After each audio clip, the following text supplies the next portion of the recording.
Uma história da aviação naval contada pelo vice-almirante Adilson. Em nome da aviação naval, agradecer a disponibilidade do senhor de vir conversar com a gente, de compartilhar um pouco da história, da carreira, da vivência do senhor na aviação naval. O senhor teve uma carreira de muito sucesso, o senhor comandou o Esquadrão HS e também o comando da Força Aeronaval. Então, para a gente é muito rico o senhor poder compartilhar isso, para a gente ter essa história toda registrada. O que motivou o senhor a ser aviador naval? A minha turma de escola naval é uma turma das duas turmas que fizeram 3 anos e meio. Então a nossa formatura foi em agosto e ficamos de agosto até o ano seguinte como guarda-marinha. Nesse período, então, houve uma visita à área de São Pedro da Aldeia. Eu já conhecia muito pouco mesmo, a não ser de ver quando eu estava no Destroyer, no Araguari. Eu via de vez em quando nas operações aí os helicópteros do Nael voando, e aquilo me chamava a atenção. E como naquela época, aí, 59, né? Aliás, 64, o voo era uma coisa maravilhosa, todo mundo gostava de aviação, né? Gostava de voar. E nós viemos fazer então uma visita aqui a São Pedro da Aldeia.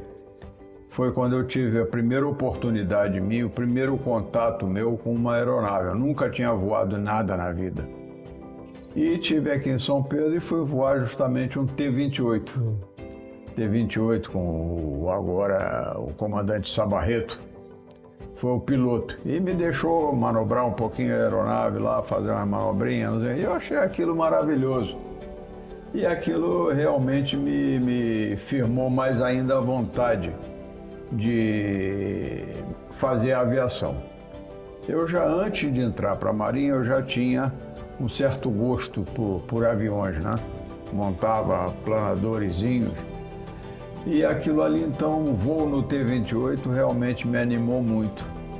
E para se juntar a isso, toda a minha turma foi chamada para fazer os exames psicotécnicos e saúde global para a escolha de especialização.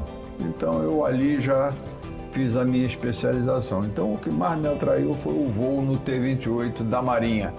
Foi o primeiro voo meu na vida e o primeiro voo logo num avião da Marinha. Aquilo me motivou muito para ser aviador naval. E como eu passei no primeiro exame de psicotécnico lá, eu então ponterei firme para a aviação e consegui. Apesar da demora em sair o curso, que o CIAN na época não estava, o HIA na época não estava formando pilotos, estava parado por problema de aeronave. Eu esperei ainda uns 2 anos, isso foi em 65, eu só fui cursar em 67. Mas essa foi o fator maior que me trouxe para a aviação aí. O voozinho no T-28 que eu achei uma maravilha. As formações dos pilotos, elas variam muito por cada momento, né? Às vezes existe a necessidade de pedir apoio, às vezes da Força Aérea para fazer uma parte da formação. E como é que foi a formação do senhor? A formação nossa foi em Pensacola, né? Na Marinha Americana. Então, nós fomos para lá em setembro de 67, e eu voltei em dezembro de 68. E lá, então, nós fizemos um longo curso de avião, praticamente nesses 14 meses, mais ou menos, que eu passei lá. Eu diria para você que foram 10 meses de avião e 2 de helicóptero. O curso de helicóptero foi bem rápido, era o Bell, o T-57, TH-13, que a gente chamava lá, que era o Bell bolha, aquele bolhazinho. Depois, para a turma seguinte, o pessoal que cursou depois de mim lá em Pensacola já mudou para o Jet Ranger. E depois íamos para o H-34, onde fazíamos uma parte mais avançada, mas também a qualificação no H-34 e a parte de instrumento, né? Depois de ter feito tudo isso nos aviões. O T-34 era apenas a parte básica de treinamento, na pouso, decolagem, algumas acrobacias. E depois, então, passava para o T-28, onde fazíamos navegação, a parte de qualificação da aeronave, a parte de acrobacia, a parte de formatura e a parte de instrumento. Então, o T-34 é que coroava a formação nossa, porque nós éramos designados especificamente para fazer o helicóptero. Então, o curso foi um curso bastante puxado e rápido, né? Inclusive que lá tinham dois esquadrões de formação do T-28, que era a parte grande do curso. Eram 2 esquadrões de formação. Um esquadrão formava cada fase de uma vez. O outro não, ele formava uma fase e já ia preparando você para a seguinte. Então ele acelerava o curso. E eu justamente caí nesse acelerado aí. Então, teve gente que chegou lá depois de mim, chegou lá antes de mim, saiu depois de mim do curso. Mas o curso então era isso, os aviões, os 2 aviões e os 2 helicópteros. Isso eu achei muito bom. Curso bastante interessante, muito profissional, né? E uma pena que a gente não pôde fazer o jato. E como é que foi essa parte no regresso da formação, a turma do senhor foi dividida entre os esquadrões para serviço? O senhor lembra-se como é que foi esse processo? Naquela época, quando eu cheguei aqui, eram 3 esquadrões na Marinha, na HS, HI e HU. Eram só os 3. Então não houve escolha. Eu diria até para você, eu poderia dizer para você que eu não conhecia os esquadrões aqui. Entende? Eu tinha vindo aqui só naquela fase do guarda-marinha. Passamos uma semana, fizemos um voozinho no avião, um voozinho de helicóptero e só. Eu não conhecia. Para mim, eu cheguei aqui e me mandaram me apresentar lá no balcão da HS que estava lá. Eu me lembro até que era o comandante Arruda que me recebeu, sempre gozador. Um gozador imenso, e eu me apresentei lá no HS. Então eu não fiz opção. Entendi. Eu me apresentei lá e só me desapresentei depois como fragata, comandante, que foi o único esquadrão que eu servi aqui na área. Então foi uma carreira que você atingiu até o auge dentro do esquadrão para o aviador naval, né? Tendo comandado. O senhor poderia falar um pouco da vivência do senhor, dos fatos, dos casos? O HS, como eu disse aí, foi o único esquadrão de aviação que eu servi aqui na Macega, né? Então eu cheguei aí em 68, finalzinho de 68, comecei a voar em 69, que eu me apresentei aqui quando vindo do curso, dei um bom dia e fui para casa. E me apresentei na segunda-feira, uma coisa assim, uma semana depois, e já me apresentei no Rio, lá no Nael, Minas Gerais, para o embarque, né? Para a gente, o navio ia sair numa comissão, então eu já me apresentei oficialmente ao comandante, essas coisas, no Nael. Então foi uma vida bastante interessante no HS, porque toda a minha vida de aviação está resumida dentro do HS. Nós chegamos lá voando o H-34. Naquela época existia um certo mistério no voo, né? Então, os mais antigos sempre botavam a areia danada para os mais modernos subirem. Então, tanto que a gente chegou aqui, já formado em H-34, tivemos que fazer todo o estágio, a Alfa, Brava, não sei o quê, para se formando de novo. Como se estivesse aprendendo a voar de novo o helicóptero. E entrou, então, na parte ASW, que essa nós não tínhamos feito na América. E foi uma experiência muito interessante. O HS, eu tenho a impressão que ainda hoje é assim, né? Sempre foi uma turma muito unida, uma praça d'armas muito unida. E nós vivíamos aquele ambiente muito bom do HS, apesar de, às vezes, os mais antigos darem umas cutucadas aí na gente que a gente não gostava. Foi uma experiência interessante, até para a gente se conhecer lá dentro do esquadrão, saber como atuava o esquadrão, né? Eu fui para a área de manutenção e sempre fui da área de manutenção. E logo em seguida chegaram os SH-3. Né? e na Unitas de 69, se não me engano, na Unitas de 69, nós fomos até Porto Rico. E quando chegamos em Porto Rico, os mais antigos desembarcaram. Desembarcou o comandante, chefe de departamentos, os mais antigos, né? A nata do esquadrão desembarcou para Sikorsky, para ir receber os SH-3. E nós ficamos a bordo, até o comandante do esquadrão mais antigo virou o GAT. E nós fizemos uma coisa muito interessante durante a viagem de volta, além dos voos do H-34, né? Nós fizemos uma coisa muito interessante, que é programar aulas em cima do NATOPS do SH-3. Então, cada um estudava um sistema e dava aula para os outros. Isso, para mim, foi maravilhoso, porque realmente eu, quando cheguei em Key West, em 70, para fazer o curso do SH-3, e fui eu e o GAT foi de dupla comigo, eu quando sentei naquela aeronave, praticamente eu estava em casa. Né? Eu tinha estudado tanto aí durante a viagem e depois aí no esquadrão, né?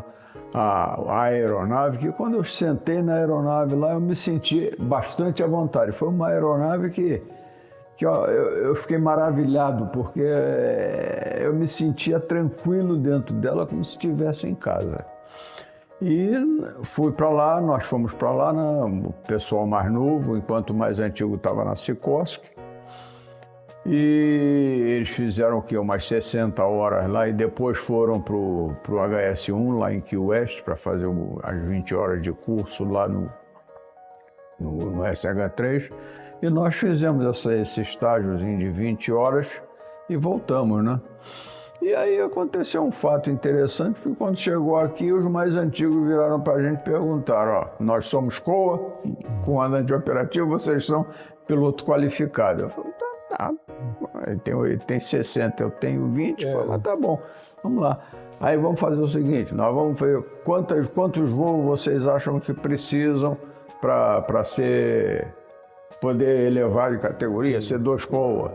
Eu falo, eu 0. Tu tem 60, eu tenho 20, por que tu vai me ensinar a voar? Tem quase nada mais. Aí eu ainda perguntei assim, e quem é que vai me dar instrução de instrumento? Que tinha um estágio de instrumento. Eu falo, quem é que vai me dar instrução de instrumento? Eu só vejo um aqui que é o comandante do esquadrão.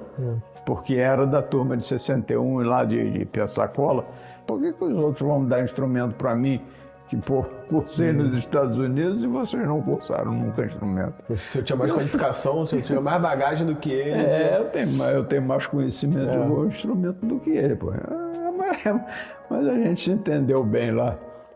Mas eles fizeram isso. Alguns disseram, não, 3 voos, 2 voos. Eu falo, eu não quero voo nenhum, não. Logo em seguida isso acabou, viu que a gente tinha a mesma qualificação praticamente deles. E foi um helicóptero que eu acho que, para mim, é a máquina do século, que eu acho maravilhoso esse helicóptero. Eu acho que esse helicóptero trouxe uma nova dimensão para o emprego de aviação, né? Porque ele veio com sonar novo, até mais moderno do que os americanos. Já era um AQS-13 Delta, se não me engano, eles ainda voavam Bravo. Então foi um helicóptero que realmente fez história e eu acho que quase que ele marca uma nova fase no emprego da aviação, porque realmente passou a dar confiança à esquadra o emprego do helicóptero. Então foi um período muito bom do HS, eu acho que foi um período extremamente proveitoso do HS em termos operativos e eu acho que pudemos tirar o máximo que a aeronave dava. Eu acho que a qualificação do pessoal lá era muito boa do HS, tanto que logo em seguida, 2 anos depois, nós estamos fazendo a qualificação aí com uma equipe, com 2 pilotos americanos que vieram para cá, né? Nós estamos fazendo a qualificação em ASW noturno, todos muito bem. E antes disso até nós já estávamos voando instrumento. Pela primeira vez no Brasil, que o helicóptero era proibido de voar instrumento, né? Não era permitido pelo tráfego aéreo, pela regra do tráfego aéreo. E o Cerqueira, o comandante Cerqueira, que era comandante do HS, ele fez uns contatos lá com a FAB e o helicóptero foi liberado para fazer o voo IFR, voar nas aerovias, tranquilo. Com dificuldade, né? Porque o helicóptero é para voar baixo, as aerovias nossas aqui geralmente eram muito altas. Mas fizemos diversos voos aí, diurno, noturno, com bom tempo, mau tempo. Eu acho que foi um período muito bom e bastante variado, né? Nós passaram por lá vários pilotos que também se maravilharam com o SH-3 e criou sempre um esquadrão bastante uniforme, um pessoal muito dedicado. E eu acho que foi uma época muito boa para mim, porque aquele profissionalismo que ainda faltava no tempo do H-34 chegou com o SH-3, a gente passou a realmente saber o que estava fazendo e qual era o nosso papel junto à esquadra. Isso ficou provado em diversas operações UNITAS, onde os nossos helicópteros tiveram um desempenho muito bom, sempre bastante respeitados, né? Pelo menos nos debriefings da operação isso era exaltado. E assim eu fui começando como ajudante de divisão, de encarregado de divisão, de chefe de departamento, passei por imediato até chegar como comandante. Então, eu acho que foi a vida na aviação minha aqui, ela foi maravilhosa. Isso durou o quê? Eu cheguei no esquadrão em 68, né? Finalzinho, vamos dizer 69, e saí do esquadrão, depois, obviamente houve outras saídas intermediárias, mas saí do esquadrão em 87. 87 como comandante. Teve algumas paradas, né?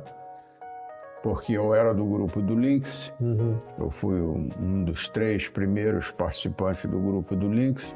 Cheguei aí para a Inglaterra, passei 6 meses lá fazendo o voo com o OSP, lá em Portland, mas acabou em função do acidente em que morreu o Faria, eu acabei voltando para o HS para ser chefe de manutenção, que estava sem ninguém para ser chefe de manutenção. Eu voltei e ali fiquei de novo. Saí do grupo. Voltou para a casa do senhor, né? Voltei para a velha casa. Então foi uma vida excepcional no HS. Eu acho que não me fez falta não servir em outros esquadrões, embora seja sempre uma experiência enriquecedora, né? O senhor ali operando o SH-3, você teve a oportunidade de ver a operação de outras marinhas, outras forças que operavam a mesma aeronave? Principalmente com o inglês, com o americano também na operação do América, onde nós operamos juntos, decolávamos juntos, né, para a mesma missão.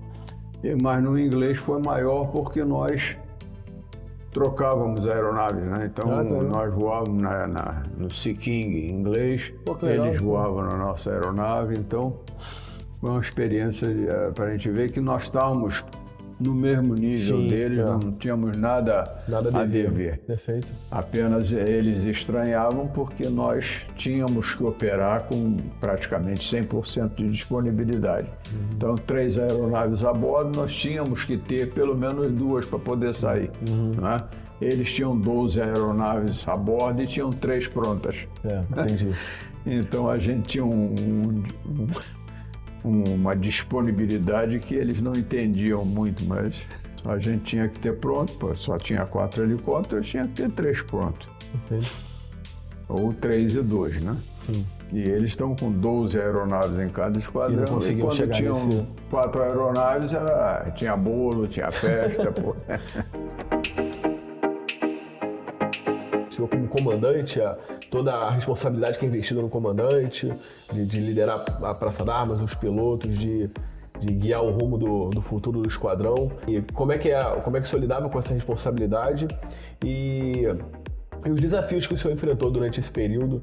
Quais os desafios que o esquadrão teve, que o senhor teve que superar junto com a tripulação do senhor?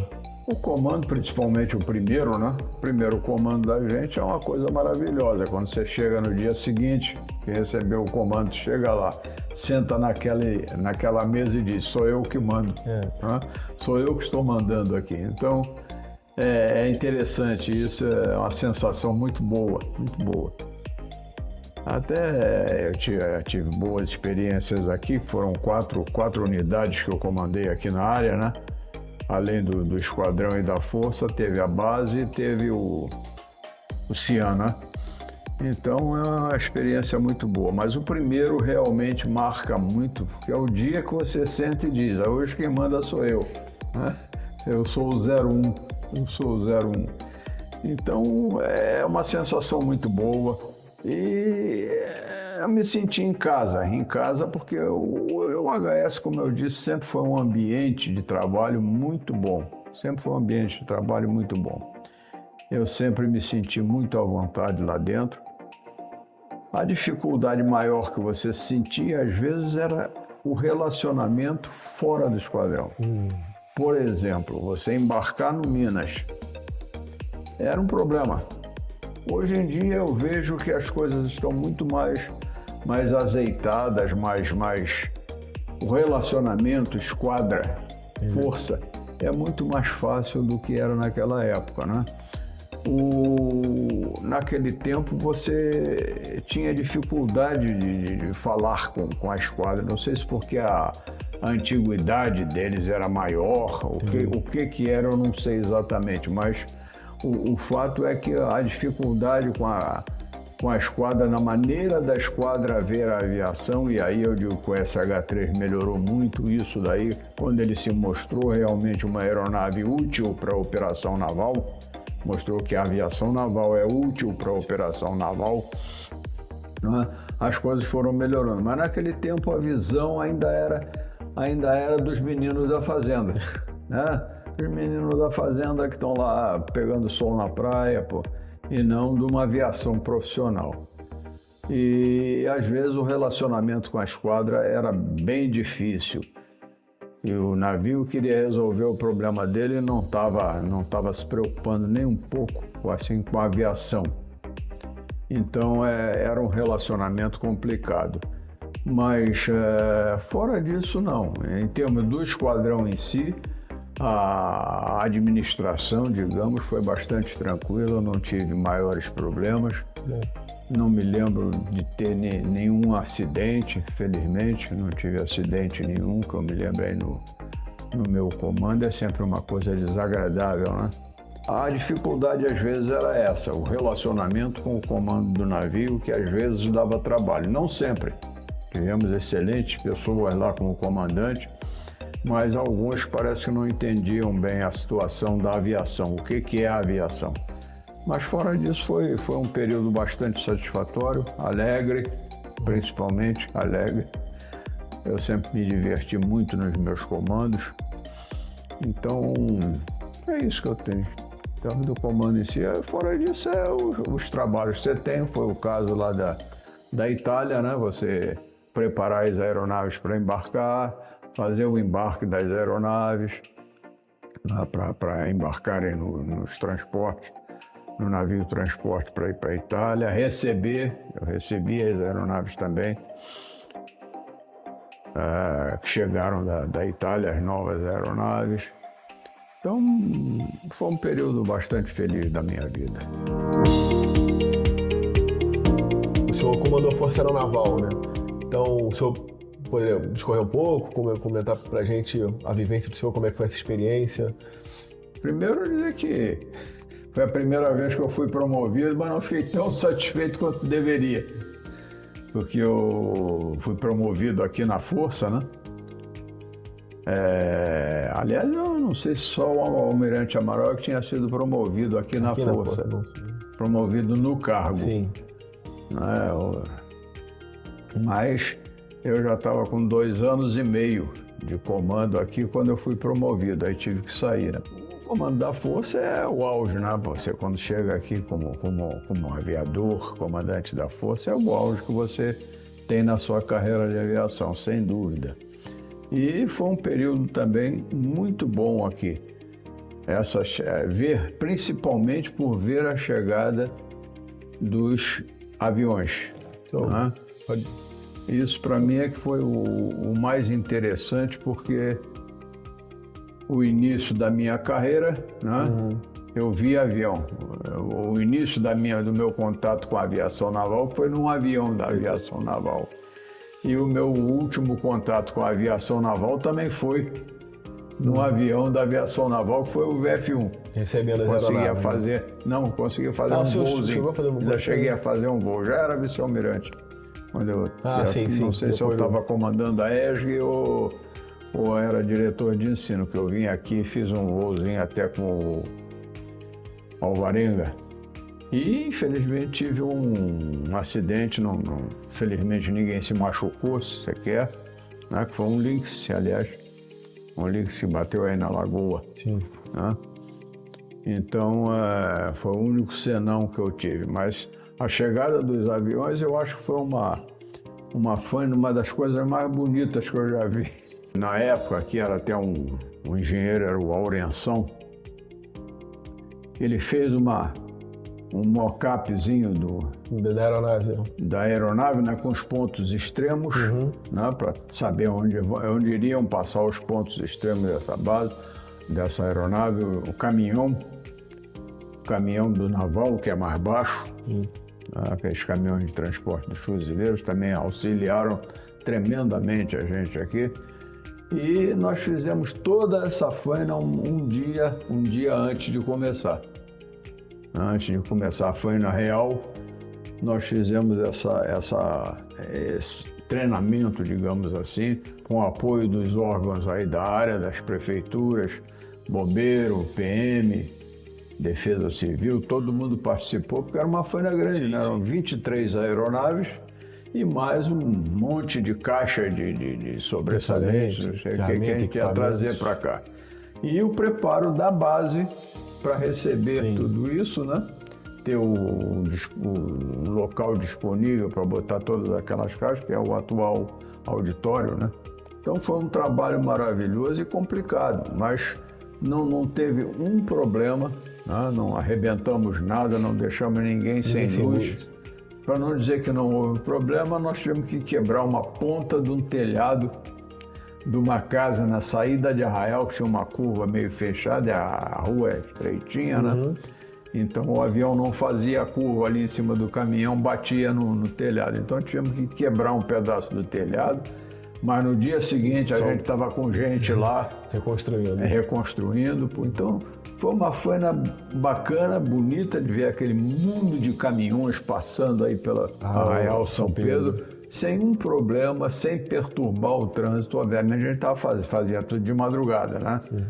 Isso era feito aí 2 horas da manhã, 3 horas da manhã no máximo. Então foi uma faina que eu acho maravilhosa. Até hoje eu me lembro muito bem disso aí, porque eu acho que foi um trabalho da base sensacional e de não se botar defeito. Não houve nada que dissesse, podia ter melhorado aqui, podia ter melhorado. Acho que foi a perfeição. Pô, maravilha. Foi a perfeição. Eu achei muito bacana o esforço de todos os envolvidos na faina dessas aeronaves. Além da alegria de você ver adentrar aqui a área o avião da Marinha.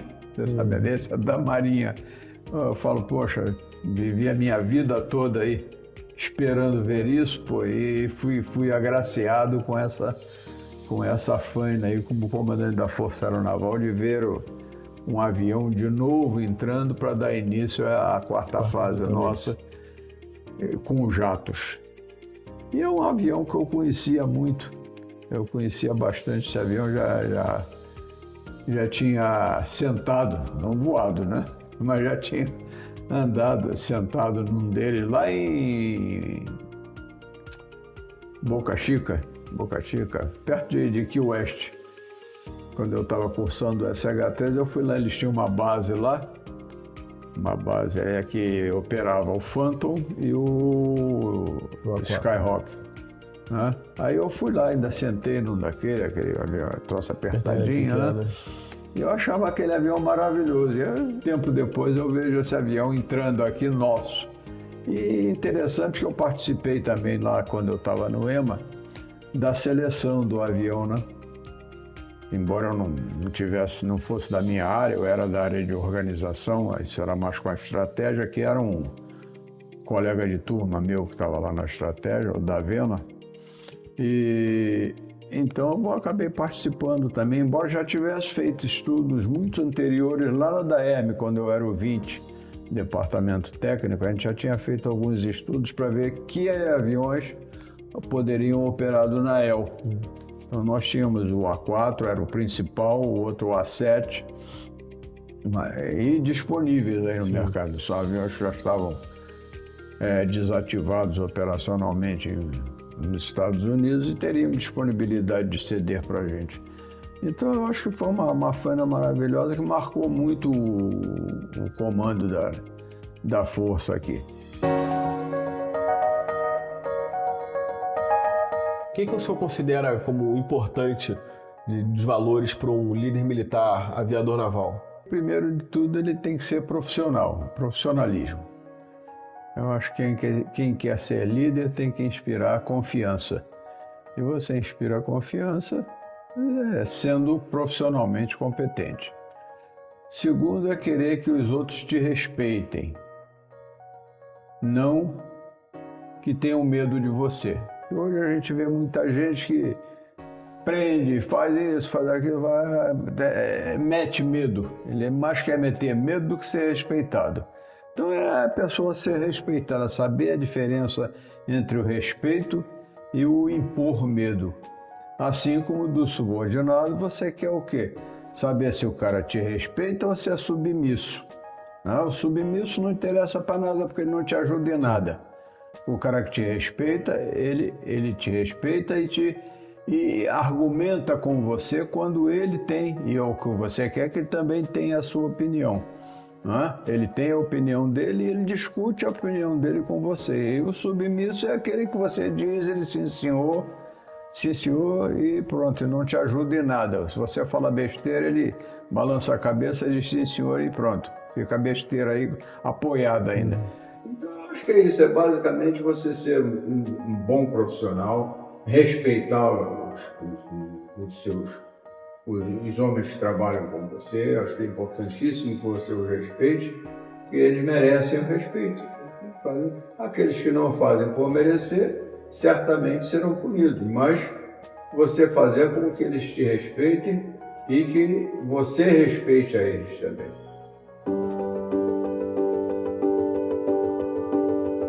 Bom, senhor Almirante, o senhor tendo uma carreira tão rica, com tantas experiências, como é que o senhor lidava com a questão do relacionamento familiar, do apoio da família do senhor com a carreira que envolve tantas necessidades, tantas ausências?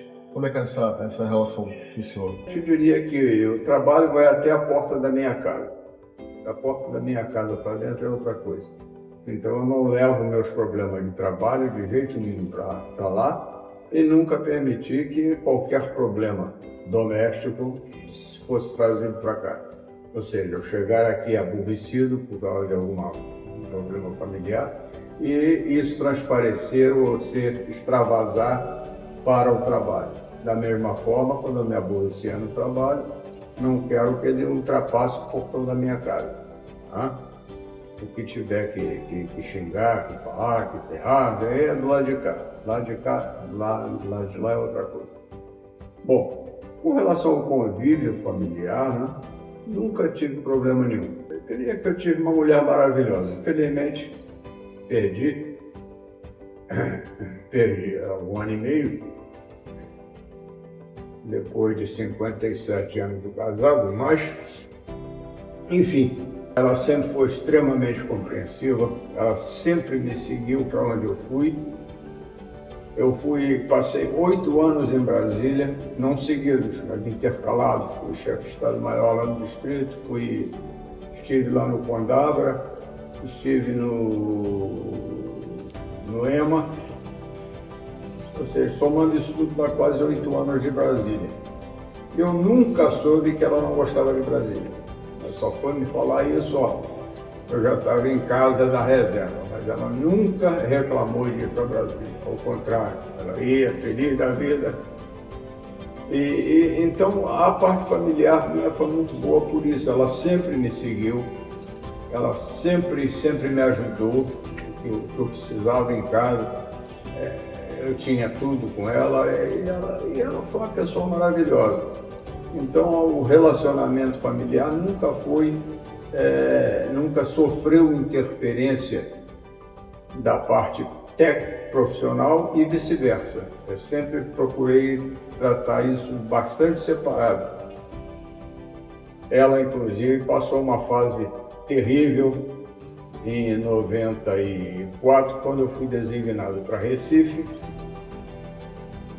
Eu fui ser capitão dos portos lá em Recife e em dezembro de 93 ela descobriu, o médico, aqui aliás era o Dr. Edson, descobriu um câncer no mediastino, um linfoma no mediastino, e fui eu para Recife e ela ficou aqui no Rio com meus filhos fazendo tratamento aí na Marcílio Dias e realmente deu tudo certo, mas foi uma fase muito difícil e não teve reclamação, ela nunca reclamou de mim por eu ter ido, ela sabia que a minha função era essa, eu era profissional de marinha, eu tenho que fazer o que a marinha manda. Eu sempre procurei deixar claramente separadas as coisas, botar uma barreira entre os dois, de forma que eu não levasse problema para lá, nem trouxesse problemas para cá. Como você enxerga hoje, o que você espera para o futuro da aviação? Eu acho que nós demos o primeiro grande passo, né, com a chegada dos SH-3, um passo maior ainda com a exitosa compra dos Lynx, né? E a compra dos SH-3 eu atribuo muito mérito ao almirante Aripena, porque a pressão que nós sofremos na época, eu era da DAERN, era chefe de departamento da DAERN, a pressão que nós sofremos lá para não comprar os SH-3 italianos e comprar um Super Puma, que ainda não existia na aviação ASW, foi uma pressão muito grande. Uma pressão muito grande. Não queriam que a gente comprasse o SH-3, embora a gente já operasse o SH-3 americano. Não queriam porque inventaram que o Super Puma era nacionalizado por causa da Elibras e deu um trabalho enorme para ele mostrar para a gente que o helicóptero mais nacionalizado que a gente tinha aqui era o SH-3, em toda a complexidade dele, né?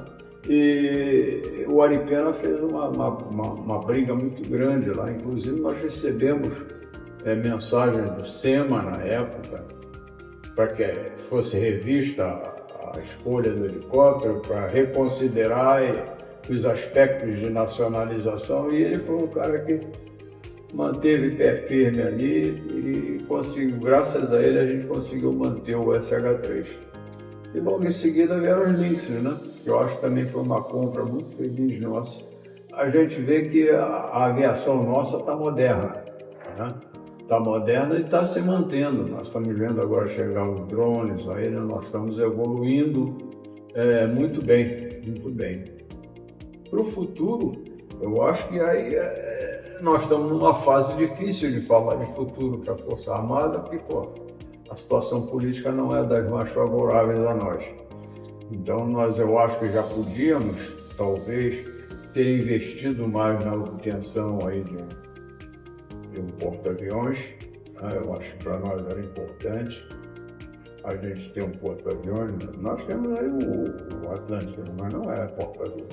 Na verdade, ele é um porta-helicóptero, né? Embora agora já se tenha o F-35, esses aviões aí que operam normalmente no F-35. Mas eu acho que a gente já podia ter investido mais num esforço para conseguir um porta-aviões. Mas estamos aos poucos, talvez, perdendo um pouco da parte naval, do emprego naval de aviões. E foi uma coisa que nós, quando eu digo nós, eu estou dizendo particularmente o almirante Mauro César Rodrigues de Oliveira. Eu acho que ele deveria ter nós tivéssemos um patrono de fases, ele deveria ser o patrono da quarta fase, sem dúvida. Eu acho que o futuro é que preocupa bastante, porque, especialmente na parte de asa fixa. Especialmente na parte de asa fixa. A parte de helicóptero nós estamos bem. Eu gostaria muito de agradecer ao senhor pela disponibilidade do senhor de vir aqui compartilhar a carreira do senhor, né? É realmente uma carreira muito rica. São relatos únicos, né? O senhor, de fato, viveu, desde a qualificação na primeira aeronave até o senhor comandar a Força Aeronaval. Então, muito obrigado mesmo pela disponibilidade de participação do senhor aqui. Félix, eu é que agradeço. É sempre um prazer falar de aviação naval, de marinha em geral. Né? Uma vida muito alegre e proveitosa que eu tive aí dentro da marinha. Foi uma honra para mim ter participado dessa entrevista e eu espero realmente ter contribuído de alguma forma. Muito obrigado a vocês, muito obrigado a todos e viva a Marinha!